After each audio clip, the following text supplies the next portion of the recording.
मेरे प्यारे मित्रों, आप सभी का मंजूचंद क्लासेज यूट्यूब चैनल पे स्वागत है। और हम आज से फिजिक्स का पहला चैप्टर शुरुआत करेंगे, जो चैप्टर नंबर 10 होगा आपका एनसीईआरटी बुक में। और उसमें दो टॉपिक होता है, प्रकाश का परावर्तन और प्रकाश का अपवर्तन। तो दोनों अलग अलग करके देखेंगे। तो ये है आपका प्रकाश का परावर्तन। चलिए शुरू करते हैं।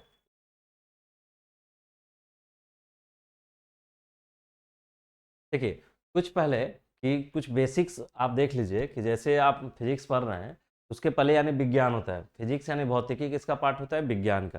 तो फिर विज्ञान क्या है, और थोड़ा सा बेसिक के बाद हम इसकी शुरुआत करेंगे, ताकि आपको कॉन्सेप्ट चीज़ें क्लियर हो कि विज्ञान के अंदर क्यों कभी फिजिक्स पढ़ते हैं, कभी केमिस्ट्री पढ़ते हैं, कभी बायोलॉजी पढ़ते हैं, क्यों ऐसा करते हैं, आखिर मतलब पढ़ने ऐसा करने का क्या कारण होता है। तो चलिए देखते हैं कि भौतिक विज्ञान तो मेरा ये है चैप्टर है, लेकिन हमको पहले साइंस देखते हैं। देखिए, हमारे भौतिक जगत में फिजिकल, जो मान लो हमारे आसपास की इन्वायरमेंट है, जो कुछ भी घटित हो रहा है, जो कुछ भी घटित यानी कोई भी घटना घट रहा है, उसका क्रमबद्ध या व्यवस्थित ज्ञान को ही विज्ञान कहा जाता है। पहले तो विज्ञान देखेंगे, तब ना भौतिक विज्ञान या रसायन विज्ञान या जीव विज्ञान। पहले बोल रहा है कि अगर आपका जो विज्ञान है, विज्ञान कुछ नहीं है, वो जो हमारे भौतिक जगत में, जो हमारे आसपास में जो भी घटनाएं घट रही है, उसका क्रमबद्ध ज्ञान यानी कंटिन्यू कंटिन्यूअस, यानी मतलब यहाँ से शुरू होकर यहाँ तक अंत, जो कोई घटना के शुरुआत से लेकर उस घटना के अंत तक की क्रमबद्ध ज्ञान को ही विज्ञान कहा जाता है। ज्ञान क्या है? सिस्टमैटिक नॉलेज है, यानी क्रमबद्ध होकर, कंटिन्यूअस ज्ञान को हम विज्ञान कहते हैं। तो देखिए, जो साइंस, इंग्लिश में इसको साइंस बोलते हैं। तो साइंस शब्द की उत्पत्ति कहाँ से हुआ है? लैटिन शब्द से, जिसका जो शब्द है लैटिन शब्द सिंटिया। ठीक है। तो जो साइंस बना, तो साइंस बना तो यूरोपीय कंट्री, जो यूरोपीय देश हैं, जो वेस्टर्न कंट्री हैं, वहीं पे वहाँ पे साइंस का डेवलपमेंट हुआ। यानी साइंस जो विज्ञान पढ़ते हैं वो शुरुआत हुआ वहाँ पे। उस समय लैटिन शब्द का प्रचलित था। लैटिन शब्द यानी लैटिन जो होता है लैंग्वेज, बोलिए भाषा था, उसी का शब्द सिंटिया से इसकी शुरुआत मानी गई साइंस का, जिसका अर्थ है ज्ञान। सिंटिया है, उसका भी अर्थ ज्ञान होता है, और विज्ञान में भी लगा हुआ है, ज्ञानी है विज्ञान। विज्ञान भी देखे, विज्ञान, सिंटिया का मतलब होता है ज्ञान, और ये है विज्ञान, यानी एक क्रमबद्ध सिस्टमैटिक नॉलेज किसी घटना का हो रहा है। कोई भी घटना हमारे पास, हमारे आसपास की कोई घटना लीजिएगा, सभी घटनाएं ये विज्ञान के अंदर आ जाएगा, जिसमें या वो रसायन विज्ञान का हो, या वो भौतिक विज्ञान का हो, या आपका जीव विज्ञान का हो, या अन्य विज्ञान जैसे कृषि विज्ञान का हो। ऐसे भी आता है, मॉडर्न फिजिक्स भी आता है। यानी कई कई तरीके के विज्ञान है जिसमें वो शामिल कर लिए जाएंगे। कोई भी घटना हो, कोई ऐसा घटना नहीं होगा जो बाहर हो, आउट ऑफ बॉक्स नहीं हो सकता।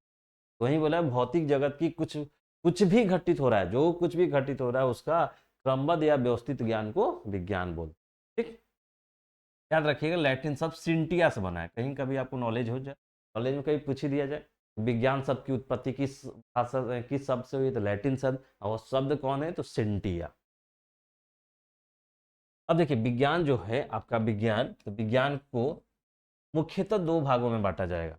एक तो प्राकृतिक विज्ञान, जिसको नेचुरल नेचुरल साइंस बोलेंगे, और एक भौतिकी विज्ञान, जिसको फिजिकल साइंस। यानी एक नेचुरल यानी प्राकृतिक, आपको दिख ही रहा है कि प्राकृतिक से संबंधित ही विज्ञान होगा, और भौतिकी जो है भौतिक हमारे आसपास घटित हो रहा है।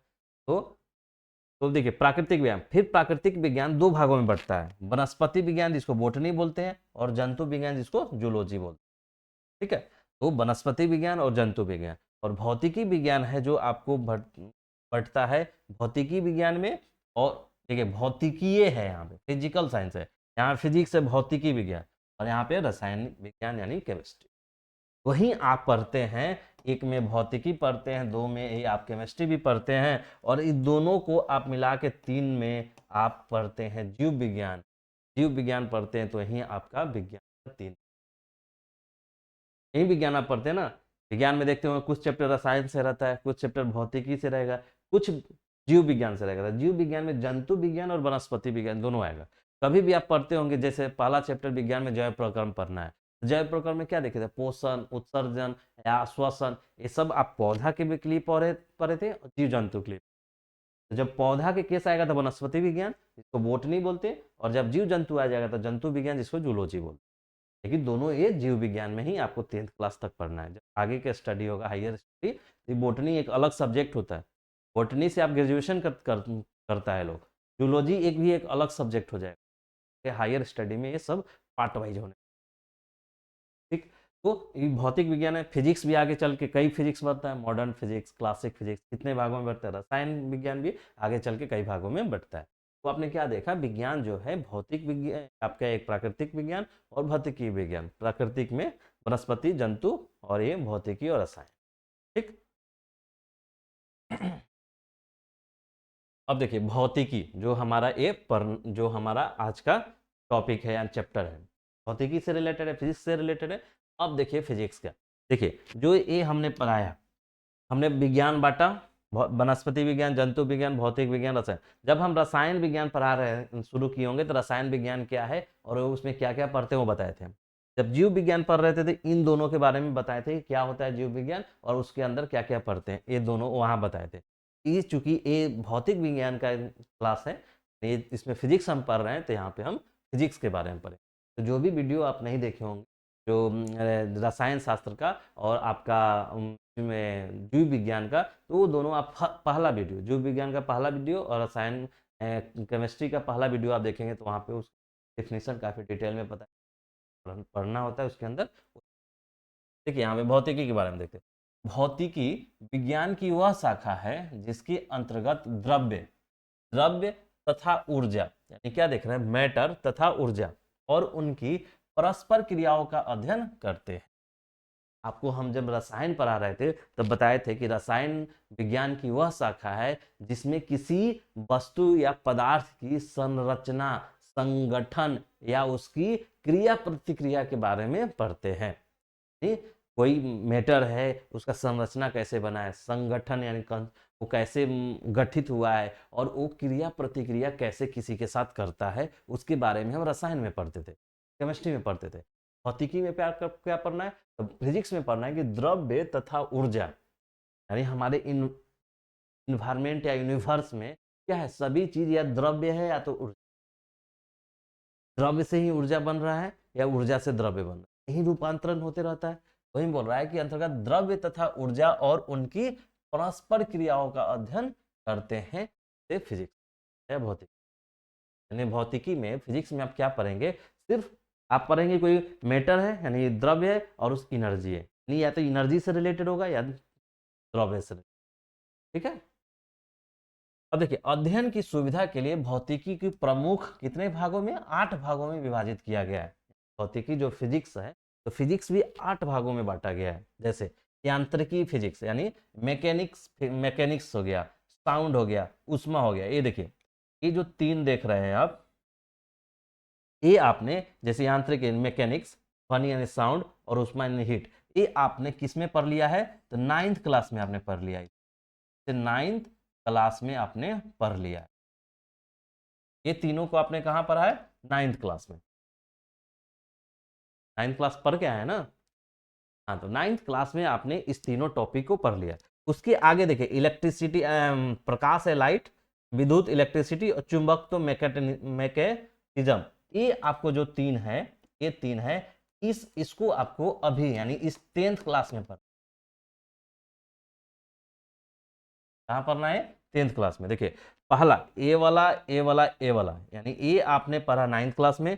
प्रकाश, विद्युत और चुंबक, ये आपको पढ़ना है 10th क्लास में, ठीक। ये आपको पढ़ना है 10th क्लास में। उसके अलावा जो दो फिजिक्स का दो और पार्ट बचा, जिसको आधुनिक परमाणु भौतिकी यानी मॉडर्न एंड एटॉमिक फिजिक्स बोलते हैं, और इलेक्ट्रॉनिक यानी इलेक्ट्रॉनिक, ये दोनों जो बचा, ये दोनों को आप पढ़ेंगे आगे हायर स्टडी 11th और 12th। इसको आगे मॉडर्न फिजिक्स, एटॉमिक फिजिक्स, ये सब आपको हायर स्टडी आफ्टर 10th, जब 10th आप बढ़िया मार्क्स से पास कर जाएंगे, और आप अगर इंजीनियरिंग करने के लिए आप साइंस लेके यानी मैथ्स लेके आगे बढ़ रहे हैं, आपको यहाँ पे पढ़ना होगा मॉडर्न फिजिक्स और, ठीक। तो आपको ध्यान देख लीजिए, ये 3 आपने पढ़ लिया 9th क्लास में। ये 3 आपको 10th क्लास में। तो आपको वही प्रकाश विद्युत, पहला चैप्टर प्रकाश से, दूसरा विद्युत से होगा, चुंबक से। यही आपको 3-4 टॉपिक पढ़ना है 10th क्लास में। अब देखिए प्रकाश का परावर्तन, जो प्रकाश चैप्टर है उसमें पहला है प्रकाश का परावर्तन, और एक आगे पढ़ेंगे प्रकाश का अपवर्तन, रिफ्लेक्शन और ए रिफ्रैक्शन। प्रकाश का परावर्तन, प्रकाश का अपवर्तन। तो देखिए प्रकाश का परावर्तन वाले टॉपिक में क्या पढ़ेंगे, एक तो आप प्रकाश पढ़ेंगे क्योंकि पहला ही वर्ड है प्रकाश, प्रकाश का ही परावर्तन होना है और प्रकाश का ही परावर्तन होना है। Reflection of light and reflection of light, यानी किसका रिफ्लेक्शन और रिफ्लेक्शन होना है, लाइट का यानी प्रकाश का। प्रकाश के बारे में तो पढ़ना जरूरी है, प्रकाश क्यों ऐसा बिहेव करती है, तो प्रकाश के बारे में पढ़ना है, यानी प्रकाश के बारे में। दूसरा प्रकाश का परावर्तन पढ़ना है, रिफ्लेक्शन का दर्पण एवं प्रतिबिंब पढ़ना है, मिरर और इमेज कैसे बनता है। उसके बाद गोलीय दर्पणों के साइन कन्वेंशन पढ़ना है, और दर्पण सूत्र पढ़ना है, और आवर्धन मैग्निफिकेशन पढ़ना। ठीक है, तो इतना आपको इस टॉपिक यानी प्रकाश का परावर्तन में आपको पढ़ना है। क्या पढ़ना है, प्रकाश, प्रकाश का परावर्तन, दर्पण एवं प्रतिबिंब, गोलीय दर्पणों के लिए साइन कन्वेंशन, दर्पण सूत्र तथा आवर्धन। इतना ही आपको प्रकाश का अपवर्तन में भी पढ़ना है। ये 5-5 टॉपिक प्रकाश का परावर्तन में पढ़ाएंगे 2-3 वीडियो में, और प्रकाश का अपवर्तन भी 2-3 वीडियो में, आराम से थोड़ा सा धीरे स्लो होके, क्योंकि इस चीज़ों को समझ लेंगे तो आपको रटने की जरूरत नहीं पड़ेगा, और जब रटने की जरूरत नहीं पड़ेगा तो आप कॉन्फिडेंस के साथ आराम से सारे को, और आपकी मेहनत के अनुसार आएंगे। तो आप अगर अच्छा मेहनत करेंगे तो ऊपर से होंगे, काम मेहनत करेंगे तो नीचे से होंगे, लेकिन होंगे आप जरूर।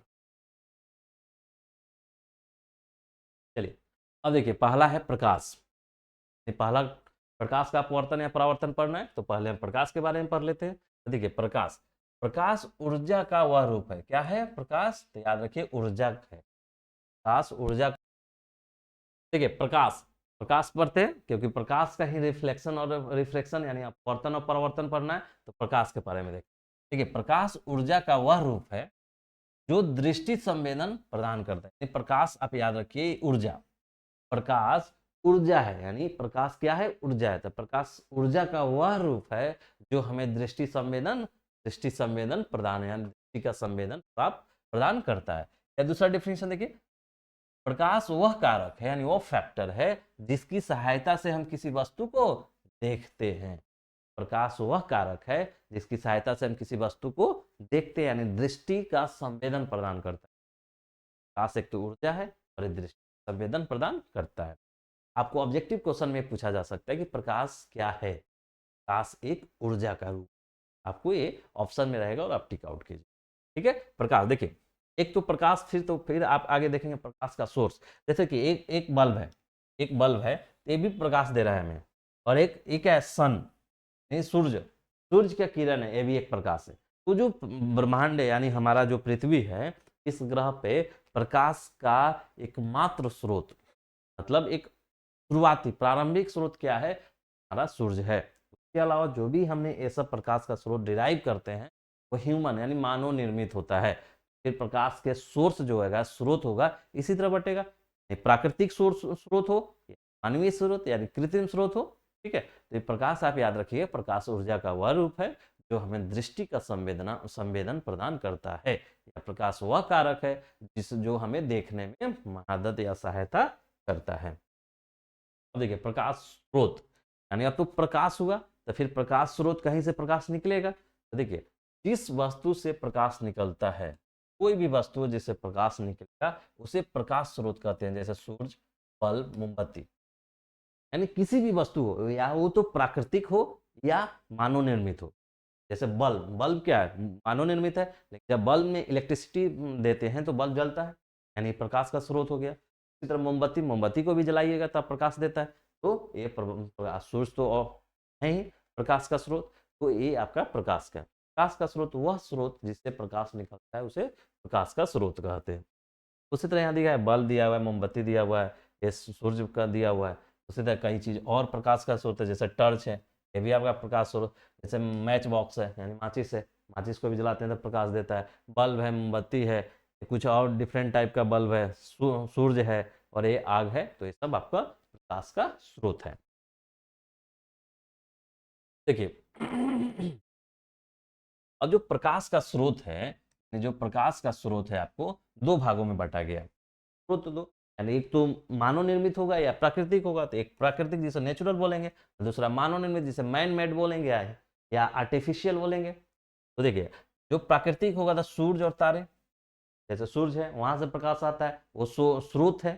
पृथ्वी पे मतलब प्राइमरी यानी प्राथमिक स्रोत है ऊर्जा का तो वही सूर्य। क्या प्रकाश संश्लेषण में पढ़े थे? क्योंकि जीव जंतु जो पृथ्वी पे सभी जीव जंतु हैं उनका अंतिम प्रकाश का स्रोत क्या है? तो सूर्य है, क्योंकि सूर्य से ही प्रकाश आता है। पेड़ पौधे अपना प्रकाश संश्लेषण द्वारा भोजन बनाते हैं और उसी भोज्य पदार्थों को जीव जंतु द्वारा लिया जाता है। ठीक है, तो यही आपका प्राकृतिक स्रोत है सूर्य। कुछ तारे हैं जिसके पास अपना प्रकाश होता है, रात में आप देखते होंगे। ठीक है, तो आपका कुछ जैसे सूर्य भी क्या है, सूर्य भी एक तारा है। सूर्य भी एक तारा, जैसे सूर्य के पास प्रकाश है उसी तरह अन्य तारा के पास प्रकाश है। इसी तरह मानव निर्मित, यानी मानव निर्मित मोमबत्ती, लालटेन, जलता बल्ब, ये सब जलने के दौरान है। जलने ऐसा नहीं कि मोमबत्ती रखा हुआ है तो प्रकाश का स्रोत है, नहीं। लालटेन बुझा हुआ है तो प्रकाश का स्रोत नहीं। जब वो जलेगा, जब हम मोमबत्ती को जला देंगे तब वो प्रकाश का स्रोत बन जाए, तो आपका ये सब प्रकाश का स्रोत है। जैसे देखिए सन है, नेचुरल लाइट सोर्स है, आर्टिफिशियल लाइट सोर्स है, कैंडल या हैंडमेड बोलिए। देखिए लालटेन लैंप दिया आदि में, तो लालटेन लैंप दिया आदि में तेल से संचित रासायनिक ऊर्जा को, यानी देखिए अब आप देखिएगा कि जो लालटेन होगा, लैंप होगा, उसमें क्या होता है? तेल यूज किया जाता है ऊर्जा के रूप में। तेल से संचित रासायनिक ऊर्जा को प्रकाश में बदला जाता है। उसमें तो ऊर्जा का क्या भाग होता है? आप पढ़े होंगे ऊर्जा का संरक्षण का नियम। ऊर्जा can not be created not be destroyed, यानी ऊर्जा को नहीं नष्ट किया जा सकता है, नहीं उसका ऊर्जा को बनाया जा सकता है। ऊर्जा का सिर्फ एक रूप से दूसरे रूप में रूपांतरण होता है, ट्रांसफर ऑफ एनर्जी। वही बोल रहा है कि तेल में जो संचित रासायनिक ऊर्जा है वही प्रकाश में बदलता है, यानी प्रकाश ऊर्जा में बदलता है। जबकि बिजली के बल्ब और टॉर्च में विद्युत ऊर्जा को प्रकाश में परिणित किया जाता है। अतः हम पाते हैं कि ऊर्जा के विभिन्न रूपों से हमें प्रकाश की प्राप्ति होती है, इसलिए प्रकाश एक प्रकार की ऊर्जा है या ऊर्जा का है। आपको यहाँ पे क्वेश्चन बन सकता है, ये आपको क्वेश्चन के रूप में पूछा जा सकता है। क्या आप मानते हैं कि प्रकाश एक ऊर्जा है? सत्यापित करें।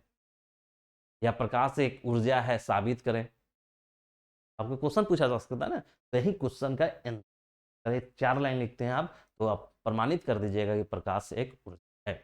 देखिए कैसे, तो जैसे देखिए लालटेन और लैंप ये सब जलाते हैं तो उसमें प्रकाश ऊर्जा तो निकलता है, प्रकाश तो निकलता है, लेकिन ऊर्जा वो प्रकाश कहाँ से आया? तो तेल में रासायनिक ऊर्जा होता है। जो तेल यूज करते हैं, जो किरोसिन तेल यूज करते हैं, किरोसिन तेल में क्या होता है? रासायनिक ऊर्जा रहता है। वही रासायनिक ऊर्जा प्रकाश ऊर्जा में बदलती है। जबकि विद्युत का बल्ब जल रहा है तो विद्युत ऊर्जा प्रकाश ऊर्जा में बदल रहा है। आप क्या देख रहे हैं कि ऊर्जा ही जो जो अलग अलग ऊर्जा है वही प्रकाश में बदल रहा है, यानी प्रकाश भी एक ऊर्जा है। तो वही लिखा हुआ है लालटेन लैंप दिया आदि में तेल से संचित रासायनिक ऊर्जा को प्रकाश में बदला जाता है, जबकि बिजली के बल्ब और टॉर्च में विद्युत ऊर्जा को प्रकाश में परिणत किया जाता है। तो हम पाते हैं कि ऊर्जा के विभिन्न रूपों से हमें प्रकाश प्राप्ति होती है, इसलिए प्रकाश एक प्रकार की ऊर्जा है या ऊर्जा का रूप है। क्या देखा कि विभिन्न प्रकार के ऊर्जा ऊर्जा के विभिन्न रूपों से हमें प्रकाश की प्राप्ति होती है, अतः प्रकाश भी एक प्रकार का ऊर्जा है। तो ये आपका क्वेश्चन का काम। अगर आप 2 नंबर के क्वेश्चन में पूछा जा सकता है, ये बताइए साबित करिए कि प्रकाश एक ऊर्जा है, या कैसे बताया जा सकता है कि प्रकाश एक ऊर्जा। आप बताइएगा। विभिन्न प्रकार के ऊर्जा के रूपों से ही हमें प्रकाश की प्राप्ति होती है, अतः प्रकाश एक ऊर्जा है या ऊर्जा का रूप है। एग्जाम्पल दे दीजिएगा, जैसे लालटेन लैंप दिया आदि में तेल से संचित रासायनिक ऊर्जा में बदलता है, जबकि बिजली के बल्ब और टॉर्च में विद्युत ऊर्जा को प्रकाश में बदला जाता है। तो आप ध्यान रखिएगा, एक क्वेश्चन भी आपका बन सकता है। और आपको ऐसे भी क्वेश्चन बन सकता है, प्रकाश क्या है, इसके कौन कौन से स्रोत हैं, उनके दो दो एग्जाम्पल दीजिए, उदाहरण दीजिए। तो प्रकाश वही डेफिनेशन लिखिएगा। प्रकाश के स्रोत दो होते हैं, प्राकृतिक स्रोत और मानव निर्मित स्रोत। ठीक, और इसके दो दो एग्जाम्पल ऐसे आप बना दीजिएगा फ्लो चार्ट, और ऐसे दो दो एग्जाम्पल लिख दीजिएगा। अब देखिए प्रदीप्त वस्तुएं, अब देखिए, अब जो प्रकाश पर है, प्रकाश का स्रोत पर है। जो अब प्रकाश का स्रोत यानी कोई वस्तु होता है, प्रकाश प्रकाश निकलने वाला क्या होता है, कोई वस्तु होता है या कोई पिंड होता है, जैसे सूर्य, तारा, तारा भी हो सकता है, टॉर्च, लालटेन, ये सब वस्तु है। उसमें से आपको देखना है कि कौन से वस्तु प्रदीप वस्तु है, या जिसको लुमिनस बोलते हैं, लुमिनस ऑब्जेक्ट।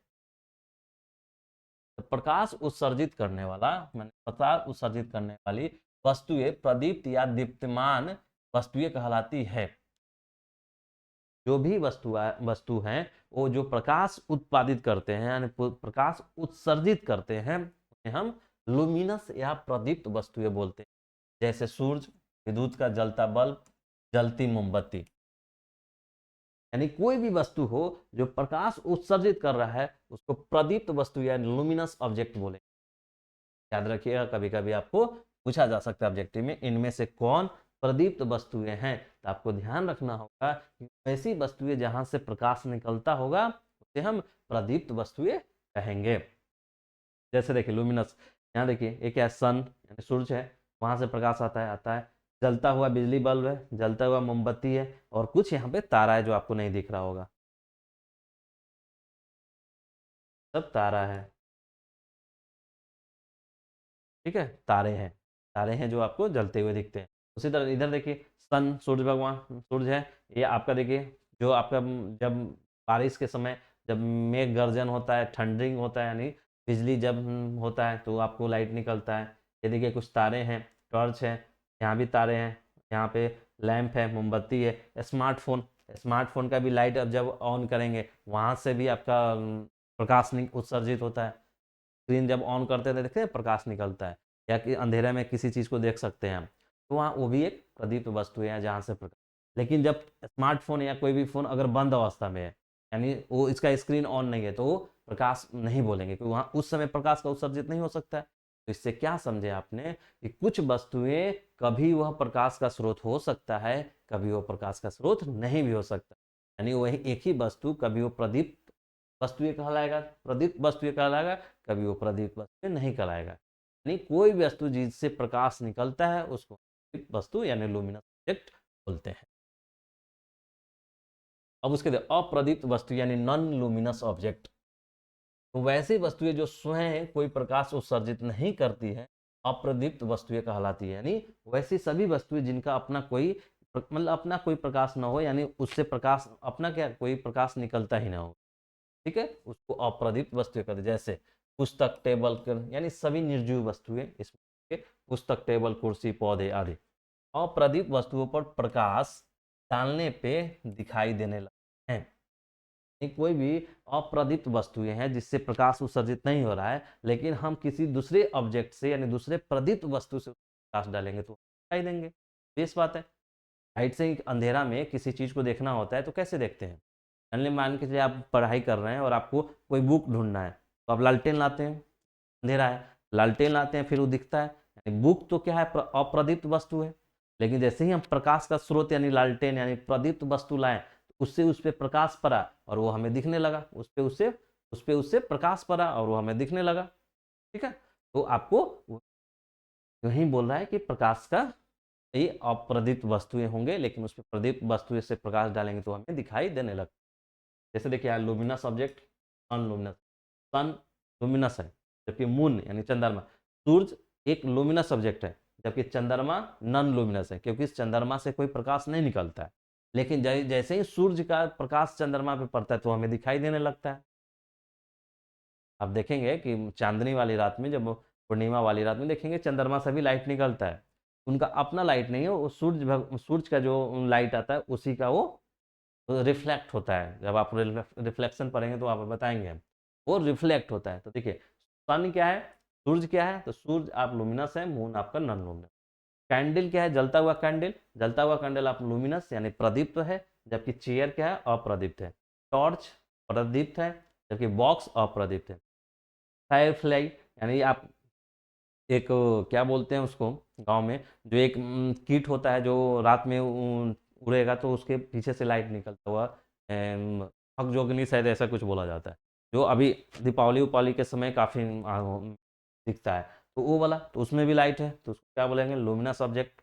बुक है तो बुक लुमिनस नहीं होगा, ये अप्रदीप्त होगा। लाइट बल्ब ये प्रदीप्त होगा, और पेन आपका जो पेन से आप लिखते हैं वो अप्रदीप्त होगा। तो आपको पूछा जा सकता है प्रदीप्त और अप्रदीप्त वस्तुएं क्या हैं, दोनों के दो दो उदाहरण लिखें। तो आपको दोनों एग्जाम्पल दोनों का परिभाषा लिखना होगा। उसके बाद ये सब में से 5 5 एग्जाम्पल है, उदाहरण इसमें सब लिख लीजिए। अब देखिए जब ऐसा क्वेश्चन आ जाए तो आप ऐसे भी बना सकते हैं, इधर एक बॉक्स बना लीजिए, इधर लिखिए कि प्रदीप्त वस्तु है, इधर अप्रदीप्त वस्तु है, और दो दो चार चार का नाम बॉक्स में बताइए, जैसे इस टाइप का। सिर्फ आपको नाम लिखना है, ये आपको फिगर नहीं बनाना है। जब ऐसे प्रेजेंटेशन दीजिएगा ना जब कॉपी पे, तो जो एग्जामिनर होगा ना चेक करेगा तो लगेगा हाँ कुछ इनोवेटिव किया है, ज़्यादा देगा, 1 2 मार्क्स ज़्यादा देगा, काफ़ी तो टॉप करिएगा। टॉपर आप ही के बीच से आता है, तो वो टॉपर क्यों बनता है? क्योंकि उसने कुछ नया किया हुआ रहता है अपने आंसर से। जब वो क्वेश्चन लिखेगा ना तो आंसर देखिए, अब मान के चलिए आपको प्रदीप्त और अप्रदीप्त वस्तुएं पूछे और उसका उदाहरण पूछे, तो इसके अलावा थोड़े कुछ लिखा जाएगा, लेकिन इसी का प्रेजेंटेशन अच्छा लिखेगा, वो लैंग्वेज में अच्छा लिखेगा। जब उदाहरण परिभाषा लिखेगा तो बढ़िया से परिभाषा लिखेगा, उसके बाद ये आपको एक बॉक्स में दिखा देगा, क्या उसका आपसे बेहतर आंसर, आपसे अलग आंसर, 1 2 मार्क्स ज़्यादा मिल जाए। वो टॉप कर गया और आप थोड़ा सा बैक रह गए, वो चीज़ अंतर होता है। तो बीच बीच में आपको प्रेजेंटेशन के लिए भी बताते रहते हैं, ताकि आपको जब आप अब सब्जेक्टिव क्वेश्चन लिखेंगे तो आप काफ़ी इजी फील होगा और बेहतर आप लिखेंगे। अब देखिए उस एक उदाहरण देखिए, चंद्रमा एक अप्रदीप्त वस्तु है। अभी आपको पहले ही बताए थे, लिखा हुआ है अप्रदीप्त वस्तु पिंड वस्तु या पिंड है, किंतु इसे सूर्य के प्रकाश के परावर्तन, सूर्य के प्रकाश से परावर्तन होगा। कैसे? तो मानिए ये सूर्य है और चंद्रमा है, मानिए इधर से लाइट निकल रहा है, तो यहाँ पे लाइट चंद्रमा पे पड़ा, चंद्रमा पे पड़ा तो प्रकाश का अपवर्तन परावर्तन होगा। किसी वस्तु पे प्रकाश पड़ेगा तो परावर्तन करता है, कोई परावर्तन के पश्चात देख पाते हैं। देखिए कैसे, ये सूर्य है मान लीजिए और ये चंद्रमा है, सूर्य से लाइट निकला चंद्रमा पे पड़ा, चंद्रमा पे होके परावर्तन हुआ, परावर्तन हुआ हमारे आंखों तक वो आया, तो आंखों तक लाइट आया, तो हमको क्या पता चला कि हाँ ये प्रकाश जो है चंद्रमा से आ रहा है, तो चंद्रमा दिख जाता है। अतः चांदनी यानी चंद्रमा से आता प्रकाश सूर्य का परावर्तित प्रकाश है। चंद्रमा से जो प्रकाश आता है वो कौन सा प्रकाश है? तो सूर्य से आने का परावर्तन के पश्चात परावर्तित। नोट, प्रकिरणित यानी स्कैटर्ड प्रकाश के कारण हम दिन में ऐसी वस्तुओं को भी देख पाते हैं जिस पर सूर्य का प्रकाश सीधे नहीं पड़ता है। यानी देखिए कोई वस्तु को हम दिन में देखते हैं तो कैसे दिखता है, उस पर प्रकाश आता होगा, प्रकाश स्कैटर्ड होता है, नहीं प्रकिरणित होता है, प्रकिरणित होता है हमारे आंखों तक आता है, और आंखों तक आता है हम वस्तु को देख पाते हैं। ठीक है, नोट में देखिए, नहीं पारदर्शक वस्तु है, नहीं आपने तो प्रदीप अप्रदीप पढ़ा, उसके ठीक उसके पहले मानव निर्मित सोर्स पढ़ा, और आपका प्राकृतिक सोर्स पढ़ा। अब देखिए एक चीज है पारदर्शक वस्तु, देखिए चीजों को अलग अलग रखिएगा, प्रदीप्त अप्रदीप्त दो चीज है, ठीक, दो वस्तु, पूरे वस्तु को प्रदीप्त में बांटेंगे नहीं तो अप्रदीप्त में बांटेंगे, वो चीज हो गया। अब 3 कंसेप्ट अब आपको डायरेक्ट आएगा, एक ट्रांसपेरेंट, ट्रांसपेरेंट और ओपेक। ये 3 चीज एक अलग टाइप का चीज है। देखो देखिए एक में आपका क्या है, पारदर्शक वस्तु है तो ट्रांसपेरेंट बॉडीज बोलेंगे, पारदर्शक वैसी वस्तुएं जिनमें से होकर प्रकाश की किरण निकल जाती है उसे हम ट्रांसपेरेंट या पारदर्शक वस्तुएं बोलेंगे। पारदर्शक वस्तु या ट्रांसपेरेंट वस्तुएं वैसे सभी वस्तुएं जिससे प्रकाश की किरण से गुजर कर बाहर निकल जाए, जिनसे होकर प्रकाश की किरणें निकल जाती है उसे हम क्या बोलेंगे? पारदर्शक बोलेंगे। तो इसका एक जैसे एग्जांपल क्या है, कांच, जल और हवा। जल में देखते हैं कि आपका इमेज दिखता है, तो क्या होता है प्रकाश अंदर तक चला, आपको चाहे किसी बॉक्स में जल रखा हुआ है तो इधर से देखेंगे तो इधर का भी चीजें दिखता है, प्रकाश उधर से, कांच में भी और हवा में भी। देखिए एक एग्जाम्पल, जैसे एक टर्च है, तो एक एक बॉडी यहाँ पे रखा हुआ है, ठीक, तो देख रहे हैं कि टर्च का जो लाइट है, टर्च का लाइट जो है एक वाला क्या हो रहा है, गुजर के आगे की तरफ चल रहा है, नहीं जो वस्तु यहाँ रखा हुआ है उससे गुजर के आगे की तरफ चला जा रहा है, आगे की तरफ चला जा रहा है, तो ये वस्तु कौन सा होगा? ट्रांसपेरेंट या पारदर्शक वस्तु। इसी तरह से यही टर्च है, सेम टर्च है, उसके बाद यहाँ पे दूसरा कोई बॉडी रखा हुआ है यानी दूसरा कोई वस्तु है, इससे कुछ ही प्रकाश, यानी देखिए यहाँ से कई प्रकाश आ रहा है लेकिन कुछ ही प्रकाश बाहर निकला, कुछ प्रकाश इधर ही रह गया, इसको बोलेंगे ट्रांसुलेंट। ठीक, तो हिंदी में क्या बोलते हैं? अर्ध पारदर्शक। ठीक है, अर्ध पारदर्शक यानी ट्रांसलूसेंट बोलेंगे, ट्रांसलूसेंट। ठीक, उसके बाद देखिए वही सेम टर्च है, सेम टर्च से हमने लाइट जलाया और एक यहाँ पे ऐसा वस्तु है जिससे एक भी प्रकाश का लाइट प्रकाश बाहर नहीं निकलता है, सारा का सारा प्रकाश यहीं परावर्तित होता है, ऐसे वस्तु को ओपिक बोलते हैं और इसको हिंदी में आपको अपारदर्शक वस्तु। ठीक, आपने क्या देखा कि पारदर्शक वस्तु वैसे वस्तु है जिनसे प्रकाश की किरण गुजर जाए उसे पारदर्शक वस्तु यानी ट्रांसपेरेंट बॉडीज बोलेंगे। वैसे वस्तु जिनसे होकर प्रकाश की कुछ ही किरण बाहर निकले उसे अर्ध पारदर्शक है, मतलब आधा आधा पारदर्शक। ठीक, और वैसी वस्तुएं जिनसे होकर किसी भी प्रकार का प्रकाश बाहर नहीं निकले उससे क्या बोलेंगे? उसे अपारदर्शक बोलेंगे। अर्ध भी नहीं है, अपारदर्शक है यानी पारदर्शी है नहीं, उससे प्रकाश की किरण बाहर नहीं निकले।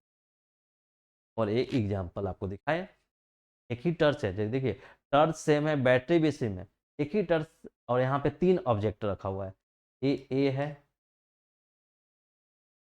ए है माने बी है और सी, तीन ऑब्जेक्ट ए बी सी रखा हुआ है। ए से टर्च का लाइट का जो प्रकाश है गुजर जा रहा है तो ये पारदर्शक वस्तु हुआ। बी वाले वस्तु से टर्च का कुछ ही लाइट बाहर निकल रहा है, कुछ उधर ही रह जा रहा है तो ये अर्ध पारदर्शक हुआ। और इससे कुछ कोई भी लाइट बाहर नहीं, प्रकाश नहीं, ये अपारदर्शक वस्तु हो गया। और सभी का आप दो दो तीन तीन उदाहरण देंगे ताकि कभी पूछ देगा कि पारदर्शक वस्तु और अर्ध पारदर्शक वस्तु क्या है, दो दो उदाहरण लिखें। वो पहले तो परिभाषा लिखना होगा, उसके बाद आपको उदाहरण देना। और देखिए दूसरा क्या है? अर्ध पारदर्शक वस्तु यानी ट्रांसुलेंट, वैसी वस्तुएं जो प्रकाश की किरणों के कुछ भाग को अवशोषित कर लेता है तथा कुछ भाग बाहर निकल जाते हैं, उसे अर्ध पारदर्शक वस्तु कहते हैं। नहीं, वैसे वस्तुएं जो किसी आने वाले प्रकाश को कुछ भागों को तो अवशोषित कर लेते हैं, कुछ को जाने देते हैं, उसे अर्ध पारदर्शक बोलते हैं। जैसे इसका एग्जाम्पल आप याद रखिएगा, एग्जाम्पल आपसे ऑब्जेक्टिव में भी पूछा जा सकता है, चार आपको एग्जाम्पल दे देगा, इसमें कौन अर्ध पारदर्शक वस्तु है। देखिए तेल लगा कागज, कोई कागज लीजिए और तेल यानी बाल में तेल लगाए होंगे वहां से रब कर लीजिए, जो उसको रगड़ लीजिएगा, उसके बाद देखिएगा तो उससे आपको कुछ कुछ दिखने लगेगा, मतलब कुछ आपको प्रकाश एक साइड से दूसरे साइड जाने लगेगा। तेल लगा कागज, घिसा हुआ कांच, बैलून का रबर और आंख की पलक, रक्त दूध कुआसा बादल, सब काफी इंपॉर्टेंट ये सब उदाहरण है। ये आपसे ऑब्जेक्टिव में पूछेगा, आपको यही दे देगा रक्त दूध कुआसा बादल, इनमें से कौन पारदर्शक वस्तु है? कोई नहीं होगा कि वो सब अर्ध पारदर्शक है। ये सब आप हमेशा याद रखें, कुहासा, दूध, बादल, रक्त, आग की पलक, बैलून, घिसा हुआ कांच, तेल का लगा कागज, ये सब अर्ध पारदर्शक है। ठीक है, ट्रांसलेशन देखिए अभी, butter paper, colour plastic, voile, tissues paper और ग्लास, सबसे क्या है? ये ट्रांसलेसेंट और पारदर्शक वस्तुएं। ठीक है, ट्रांसलूसेंट हो गया। तीसरा देखिए, तीसरा देखिए आपका क्या है कि ये है आपका अपारदर्शक वस्तु, ओपिक बॉडीज, वैसी वस्तुएं जिनमें होकर प्रकाश की बाहर नहीं निकल पाती है, अपारदर्शक। धातु, लकड़ी, पत्थर, पेंट, अलकतरा, लोहा, मोटा गत्ता, आपका लकड़ी है, धातु कोई है, कोई मेटल हो, लोहा, सबसे आपको क्या होगा? कोई भी किसी प्रकार की प्रकाश बाहर नहीं निकलता है, से पारदर्शक वस्तु बोलते हैं। मेनली आपको ये वाला एग्जांपल सब आप याद रखिए, काफी इंपॉर्टेंट है। ऑब्जेक्टिव क्वेश्चन में आपको ये सब देकर पूछेगा इनमें से कौन पारदर्शक है, कौन अपारदर्शक है, या कौन अर्ध पारदर्शक। ठीक, तेल लगा कागज, घिसा हुआ कांच, बैलून का रबर, आंख की पलक, रक्त, दूध, कुहासा और बादल।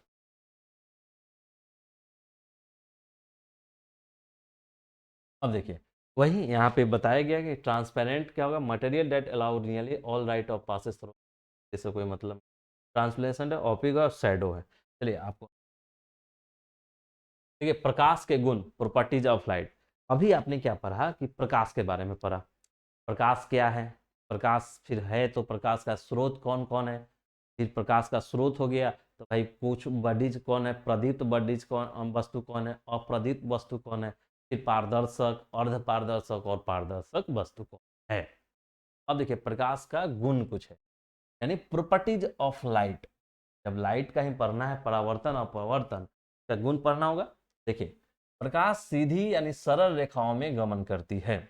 प्रकाश जो है हमेशा सीधी रेखा में गमन करेगी, ये नहीं कि जिगजैग रेखा में ही गमन करती है, यानी ऐसा नहीं है कि जिगजैग, यानी ऐसा नहीं कि ऐसे प्रकाश का ऐसे चल रहा है, ऐसे चला कि इधरों से नहीं। प्रकाश हमेशा क्या होगा, सीधी रेखा में गमन करती। वो एक इसका गुण हो गया, क्वेश्चन पूछा जा सकता है सब्जेक्टिव में। प्रकाश क्या है, प्रकाश के किन्हीं प्रमुख चार गुण हैं। प्रकाश क्या है और प्रकाश के किन्हीं चार विशेषता बतलाएं। गुण बोलिए या विशेषता बोलिए, ये सेम होगा। तो देखिए पहला विशेषता क्या है या गुण है, प्रकाश सीधी या सरल रेखा में गमन करती है। देखिए यहाँ पे आपका कैंडल दिया हुआ है, जल रहा है, ए बी सी ए आपका तीन प्लेट सोर्स दिया हुआ है। देखिए प्रकाश जो है यहाँ से निकला, यहाँ से निकल के यहाँ से निकला, सीधी रेखा यानी हमारे आंख तक पहुंच। क्या देख रहे हैं कि प्रकाश सीधी रेखा में गमन करती है या करता है, प्रकाश सीधी या सरल रेखा में गमन करता। एक इसका प्रॉपर्टीज या आपका विशेषता या दूसरा देखिए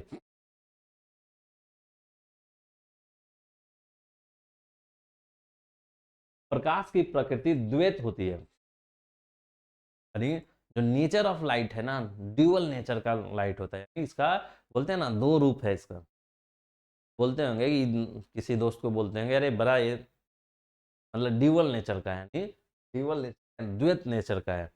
देखिए आप भोजपुरी में तो कुछ और बोलते होंगे, लेकिन मैं वो उसका वर्ड का यूज नहीं कर सकता, यानी दोहरी नीति वाला, यानी आपके सामने कुछ और बोल रहा है, उसके सामने कुछ और बोलेगा। वैसे लोग भी हैं, कई दोस्त भी होंगे आपके कि आपका बात आपसे जान लिए और उसके बाद वहां जाके बता दिए, आपके मुंह पे आपकी बड़ाई कर रहे हैं, दूसरे के जाके आपकी हिनाई कर रहे हैं, या आपके सामने आपका बड़ाई कर रहे हैं, वहां जाके हिनाई कर रहे हैं। तो इसे ड्यूअल नेचर के लोग। इसी तरह प्रकाश भी क्या है, प्रकाश भी ड्यूअल नेचर है, यानी कहीं कुछ और अपना रूप दिखाता है, कहीं कुछ और रूप दिखाता है।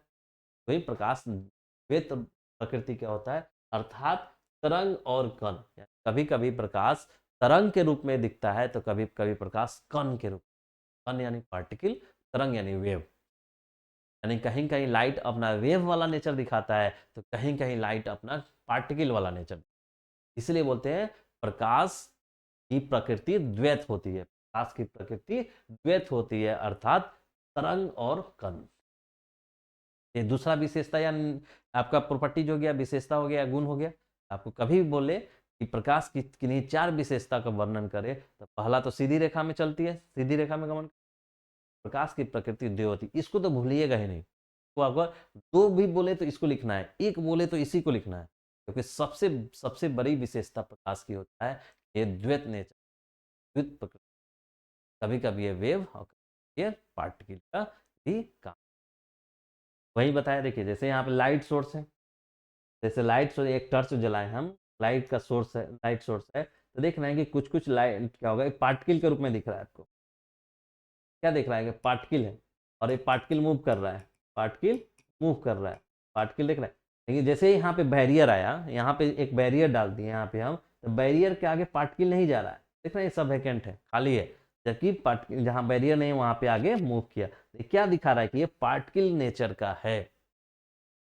टच से सेम लाइट निकल रहा है, यहाँ भी टच से सेम लाइट है, यहाँ भी टच से वही टच जला रहे हैं। यहाँ पे देख रहे हैं कि यहाँ पे वेव जैसा निकल रहा है, वेव जैसा निकल रहा है, और जैसे ही वेव जैसा निकल रहा है, वेव जैसा निकल रहा है, वो वेव जैसा निकल रहा है, तो क्या देख रहे हैं कि ये आपका आगे मूव हो रहा है। यहाँ पे बैरियर आया तब भी यहाँ पे रुका, थोड़ा देर रुका, मतलब यहाँ पे नहीं दिखा, लेकिन यहाँ आगे बढ़ा तो अपना कवर कर लिया। देख रहे हैं, ये पार्टिकल और इसका वेव का नेचर है। यानी पार्टिकल है यानी कण है, तो उसमें बैरियर डालेंगे तो कण आगे नहीं जाएगा। वही दिखा रहा है, यहाँ पे जैसे बैरियर आया तो यहाँ वाला कण आगे नहीं गया, लेकिन अगर वेव है तो बैरियर आने के बावजूद भी फिर वो आगे बढ़ेगा और अपना पूरा स्थान कवर करके आगे जाएगा। ठीक है, तो आपको ये वाला प्रॉपर्टी काफी ध्यान रखना होगा कि प्रकाश की प्रकृति द्वैत होती है, तरंग भी और पार्टिकल। तीसरा प्रॉपर्टी देखिए, प्रकाश विद्युत चुंबकीय तरंग है, इसलिए इसे संचरण के लिए माध्यम की आवश्यकता नहीं पड़ती है। प्रकाश जो है, तीसरा पहला पॉइंट क्या था, प्रकाश सीधी रेखा में गमन करती है। दूसरा क्या है, प्रकाश की प्रकृति द्वैत होती है। तीसरा क्या है कि प्रकाश विद्युत चुंबकीय तरंग है, विद्युत चुंबकीय तरंग है, इसलिए इसे संचरण के लिए यानी संचरण यानी आगे बढ़ने के लिए, आगे बढ़ने के लिए इसे किसी भी प्रकार के माध्यम की आवश्यकता नहीं। ऐसा नहीं है कि हमें माध्यम चाहेगा तभी होगा, इसीलिए प्रकाश आपका निर्वात में भी गमन है। आपने देखा होगा कि प्रकाश का चाल सबसे अधिक निर्वात में होता है, यानी निर्वात में भी गमन कर रहा है, जबकि निर्वात में तो कुछ है नहीं, कोई माध्यम नहीं है, खाली स्पेस है। तो इसलिए प्रकाश जो है विद्युत चुंबकीय तरंग है, इसी कारण इसे संचरण के लिए नहीं। कोई आपसे पूछे कि प्रकाश निर्वात में भी कैसे चलता है, बताइए, तो कोई माध्यम नहीं होता है, हवा भी नहीं होता है, तो आप उसको बताइएगा कि प्रकाश जो है एक विद्युत चुंबकीय तरंग है, और विद्युत चुंबकीय तरंग होने के कारण इसके संचरण के लिए किसी भी प्रकार के माध्यम की आवश्यकता नहीं, और माध्यम की आवश्यकता होती ही नहीं है, अतः यह निर्वात में भी चलन या संचरण करता है। ठीक है, अब चौथा देखिए, प्रकाश की चाल निर्वात में, क्योंकि निर्वात यानी खाली जगह, इसको माध्यम चाहिए नहीं, तो खाली जगह पे भी चलेगा। तो निर्वात में सबसे अधिक 3 गुना 10 के पावर 8 यानी 3 गुना 10 के पावर 8 मीटर प्रति सेकेंड होता है। यानी एक सेकेंड में प्रकाश 3 गुना 10 के पावर 8 मीटर चल जाएगा। नहीं, अगर इसको ऐसे देखिए, 3 गुना 8 है, यानी ये जीरो इधर कर दीजिएगा, तो 30 गुना 7 मीटर प्रति सेकेंड, और 10 के पावर 7 को क्या बोलते हैं, करोड़, यानी 30 करोड़ मीटर प्रति सेकेंड, यानी एक सेकेंड में प्रकाश 30 करोड़ मीटर ट्रेवल कर सकता है। देख रहे हैं कितना स्पीड से प्रकाश चलता है। तो आपका एक तो याद रखिएगा 3 गुना 10 के पावर 8 मीटर पर सेकेंड। देखिए, आप यूनिट का पूरा ध्यान रखिएगा, जब ये क्वेश्चन ऑब्जेक्टिव में पूछा जाएगा तो आपको यूनिट का ही घुमा देगा, और आप यूनिट के कारण ही गलत दे दीजिए। अब देखिए, एक ऑप्शन में देगा ये 3 के पावर 10 के पावर 8 किलोमीटर प्रति सेकेंड, 3 गुना 10 के पावर 7 मीटर प्रति सेकेंड, 3 गुना 10 के पावर 8 मिलीलीटर प्रति सेकेंड। अब देखिए सब ये वैल्यू 1 2 3 है। अब देखिए 3 गुना 10 के पावर 8 यहाँ भी है, 3 गुना 10 के पावर 8 है यहाँ। अब देखिए 3 के पावर 10 के पावर 7 है, तो आप कर देंगे, लेकिन क्या 3 गुना 10 के पावर 8, 3 गुना 10 के पावर 8 किलोमीटर प्रति सेकेंड मिलीलीटर प्रति सेकेंड, क्या ये भी है, ये भी गलत है, ये भी गलत है, इसमें कोई ऑप्शन नहीं है। चौथा ऑप्शन अगर आपको दिया रहता है, चौथा ऑप्शन ये दिया रहेगा 3 के पावर 10 के पावर 8 मीटर प्रति सेकेंड, तो ये आपका आंसर होगा। क्या देख रहे हैं कि 3 गुना 10 के पावर 8 यहाँ भी है, 3 गुना 10 के पावर 8 यहाँ भी है, 3 गुना 10 के पावर 8 यहाँ भी है, लेकिन यूनिट अलग है, किलोमीटर प्रति सेकेंड है, ये मिलीलीटर प्रति सेकेंड है, और मीटर प्रति सेकेंड है। तो आप याद रखिएगा कि प्रकाश का चाल निर्वात में सबसे अधिक होता है, एक तो पहला बात। दूसरा कितना होता है, तो 3 गुना 10 के पावर 8, और यहाँ पे मीटर होगा, यानी मीटर और प्रति सेकेंड है। हमेशा याद रखिएगा यहाँ पे मीटर प्रति सेकेंड है। ठीक, यूनिट का नहीं ध्यान रखिएगा तो ये आपको ऑब्जेक्टिव में क्वेश्चन गलत करा दिया जाए, क्योंकि यहाँ पूछा जाएगा तो आपको वहीं पे देगा। तो 3 गुना 10 के पावर 8 मीटर प्रति सेकेंड, या 3 गुना 10 के पावर 5 किलोमीटर प्रति। अब देखिए ये कैसे आया 3 के पावर 5। अब देखिए 3 के पावर 3 गुना 10 के पावर 8 है, तो 10 के पावर 8 है, तो इस 10 के पावर 8 को हम ऐसे लिख सकते हैं, 10 के पावर 3 गुना 10 के पावर 5 मीटर प्रति सेकेंड लिख सकते हैं ना। तो देखिए क्योंकि 10 के पावर सेम सेम आधार है तो उसके पावर जुड़ जाता है, तो 10 के पावर 8 है। अब देखिए 3 गुना 10 के पावर 5 रहने दिए और इधर हम 10 के पावर 3 मीटर प्रति सेकेंड कर दिए। अब देखिए 1 किलोमीटर बराबर क्या होता है 1000 मीटर, यानी 1000 को क्या लिखे 10 के पावर 3 मीटर, 3 जीरो तो 10 के पावर 3, तो 10 के पावर 3 मीटर बराबर क्या लिख सकते हैं 1 किलोमीटर लिख सकते हैं। तो वहीं तो लिखे हैं 3 गुना 10 के पावर 5 और देखिए 10 के पावर 3 मीटर है, यहाँ क्या लिख दीजिएगा किलोमीटर। 3 गुना 10 के पावर 5 किलोमीटर प्रति सेकेंड आया। तो आपने क्या देखा कि 3 गुना 10 के पावर 8 मीटर प्रति सेकेंड होगा और जब 3 गुना 10 के पावर 5 हो जाएगा तो किलोमीटर प्रति सेकेंड होगा। यानी आपका 1 सेकेंड में 3 गुना 5 10 के पावर 5 को क्या बोलते हैं लाख, यानी 3 लाख किलोमीटर ट्रेवल कर जाएगा। 1 सेकेंड में सोचिए 3 लाख किलोमीटर प्रकाश ट्रेवल यानी संचरण कर। आप ऐसे भी याद रख लीजिए 1 सेकेंड में 3 लाख किलोमीटर या 1 सेकेंड में 30 करोड़ मीटर, क्या दोनों, या आप याद है 3 गुना 10 के पावर 8 मीटर सेकेंड। अब देखिए 5वां पॉइंट, प्रकाश अपारदर्शी वस्तुओं की छाया बनाता है।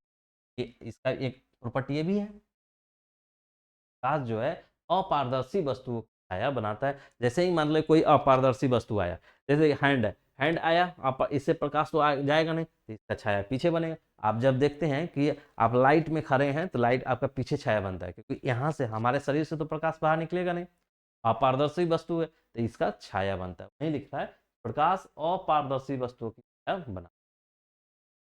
तो ये आपको सब्जेक्टिवली काफी इंपॉर्टेंट है, इसको ध्यान रखिएगा। पांचों गुण या पांचों विशेषता प्रकाश का याद रखिए। प्रकाश की विशेषता 5 कौन कौन, पहला है प्रकाश सीधी रेखा में गमन करता है, दूसरा प्रकाश की प्रकृति द्वैत होती है, तीसरा क्या है प्रकाश विद्युत चुंबकीय तरंग है, इसलिए इसको संचरण यानी किसी माध्यम के लिए संचरण के लिए किसी माध्यम की जरूरत नहीं है। चौथा प्रकाश की चाल निर्वात में सबसे अधिक 3 10 के पावर 8 मीटर सेकेंड होता है और प्रकाश अपारदर्शी वस्तुओं का छाया बना। ठीक है, तो 5 ये विशेषता याद रखिए, जब भी आपसे विशेषता पूछे तो आपको बता। अब देखिए प्रकाश का व्यवहार, प्रकाश है अपने पर प्रकाश, प्रकाश का स्रोत, प्रकाश का गुण या विशेषता और पर प्रकाश का व्यवहार। तो देखिए प्रकाश का व्यवहार है, एक में किरण तरह तरंग और कण। आपको तब बोले थे कि प्रकाश द्वैत नेचर का होता है, वेव नहीं तो पार्टिकल, कभी कभी हम उसको रे भी प्रकाश की किरण भी बोलते हैं। देखिए जब प्रकाश का किरण बोलेंगे तो यहाँ पे घटना परावर्तन और अपवर्तन का होगा। जब प्रकाश किरण के रूप में चलेगा तो परावर्तन अपवर्तन होगा, जब वो तरंग के रूप में चलेगा तब विवर्तन ध्रुवन और व्यक्तीकरण, ये सब आपको आगे पढ़ने की जरूरत है, तब वहां पढ़ना हो। जब पार्टिकल होगा तो फोटो इलेक्ट्रिक प्रभाव, जब आप 12 में जाइएगा 11-12 में और आप फिजिक्स यानी मैथ लेके पढ़ेंगे तो वहाँ फिजिक्स में आपको मॉडर्न फिजिक्स पढ़ना होता है और मॉडर्न फिजिक्स में ही आपको पार्टिकल वाला नेचर और फोटो इलेक्ट्रिक इफेक्ट के बारे में पढ़ाया जाएगा।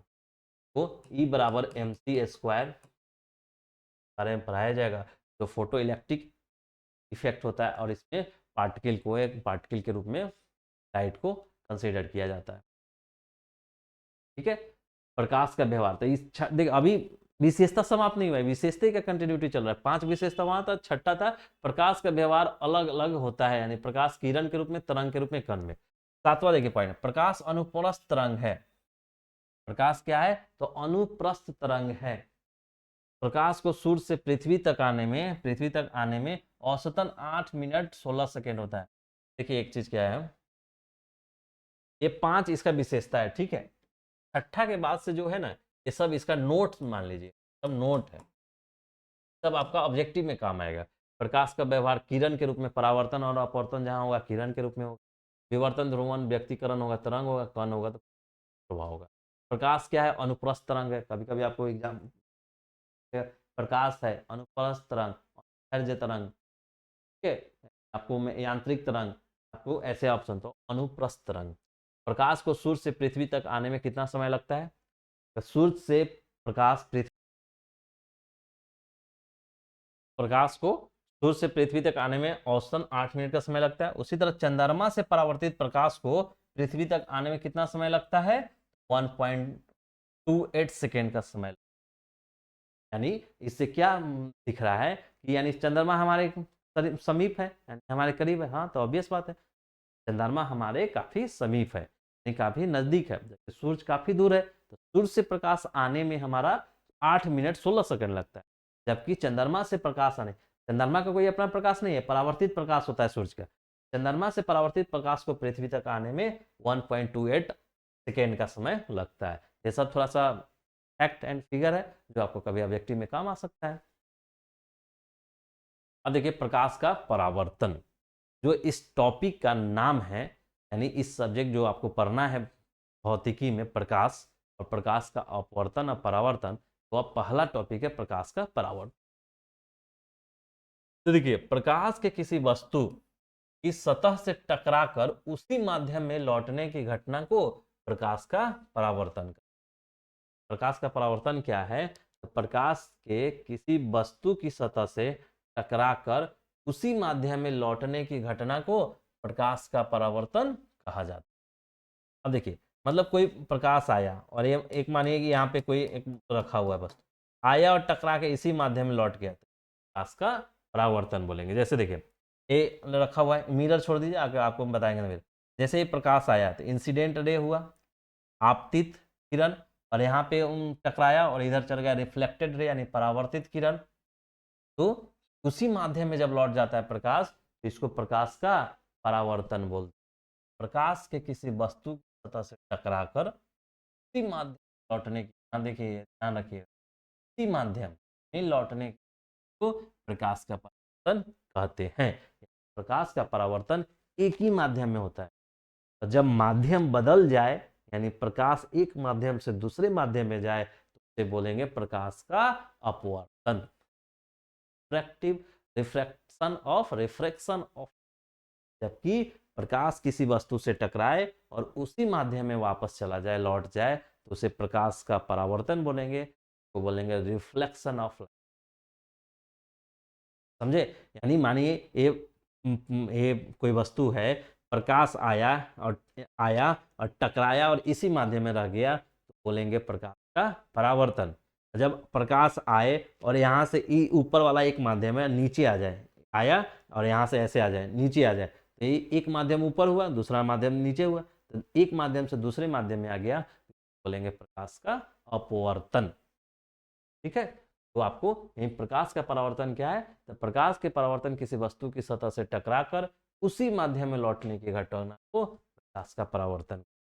जैसे देखिए कोई इंसिडेंट यानी आपतित किरण आया, पी पे एक रखा हुआ है वस्तु, मिरर लिखा हुआ है, आगे पढ़ेंगे तो मिरर भी होगा, वस्तु है, यहाँ टकराया और उसी माध्यम में निकल गया, यानी ऐसे आया और इसी माध्यम में चला गया, तो बोलेंगे प्रकाश का परावर्तन। इसी तरह यहाँ भी इधर से आया, प्रकाश आया, यहाँ टकराया और इसी माध्यम में वापस हो गया, प्रकाश का क्या हो गया? इसका परावर्तन।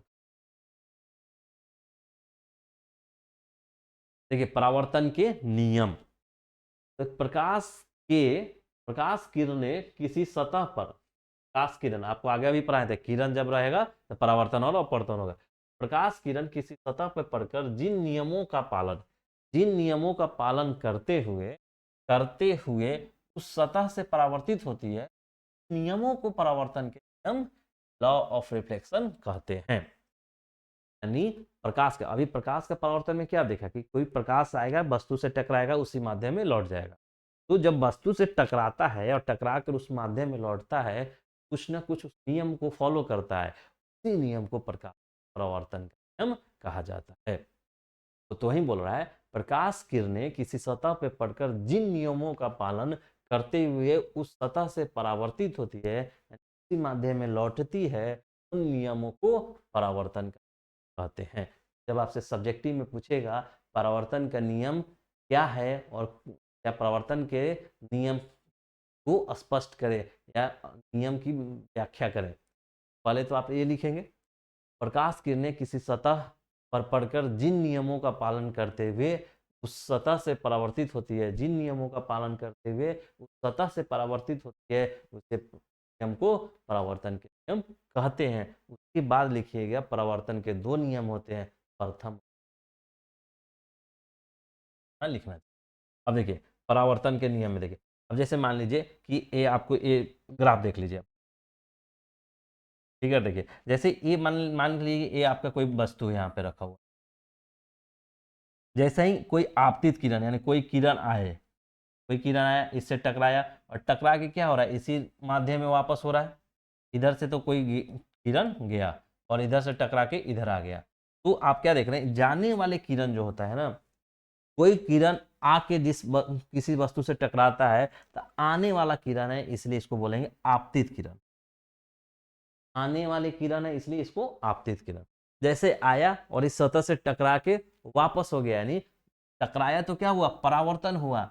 जब परावर्तन हो गया तो इस किरण को बोलेंगे परावर्तित, यानी एक किरण आया तो आपतित किरण, यहाँ पे टकराया और उसी माध्यम में लौटा, यानी परावर्तन हुआ, परावर्तन हो गया इस किरण का, यानी परावर्तित किरण। जो किरण आया उसको आपतित और परावर्तन हो गया इस किरण का, इसलिए परावर्तित किरण। अब देखिए जब आपतित किरण और यहाँ पे जो एक लंब डालेंगे इसको बोलेंगे एन अभिलंब। ये देखिए ये आपतन बिंदु होगा, ये सब छोटा छोटा टर्मिनोलॉजी है, लेकिन आपको ध्यान रखिएगा, ये सब चीजें आपको पूछ लिया जाएगा। आपतन बिंदु यानी आपतन बिंदु क्या है, जिस बिंदु पे आपतित किरण आके टकराती है उसको आपतन बिंदु बोलेंगे। जिस बिंदु पे आपतित किरण आके टकराती है उस बिंदु आपतन बिंदु बोलेंगे, और आपतन बिंदु से जो परावर्तित हो जाती है उसको परावर्तित किरण बोलेंगे। देखिए आपतन बिंदु पे एक अभिलंब डालते हैं उसको लंब डालते हैं, उसको अभिलंब बोलते हैं। अब देखिए अब इस बीच के कोण, आपतित किरण और अभिलंब के बीच का कोण होगा तो उसे आपतन कोण बोलेंगे, क्योंकि आपतित किरण और अभिलंब के बीच यानी आपतन है, यानी आपतन कोण। और ये परावर्तन हुआ है इसलिए परावर्तित किरण और अभिलंब के बीच के कोण को परावर्तन कोण, ठीक है। तो ये आप ध्यान रखिएगा। इससे देखिए आपको एक बार और बता देते हैं, मान के चलिए ये आपका कोई सरफेस है, कोई सतह है, ठीक है, कोई सतह है,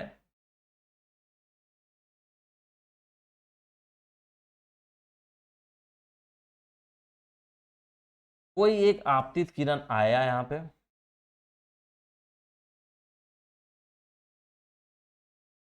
कोई आपतित किरण आए, इधर से आया और इधर निकल गया, यानी कोई आपतित किरण इधर आया, ठीक।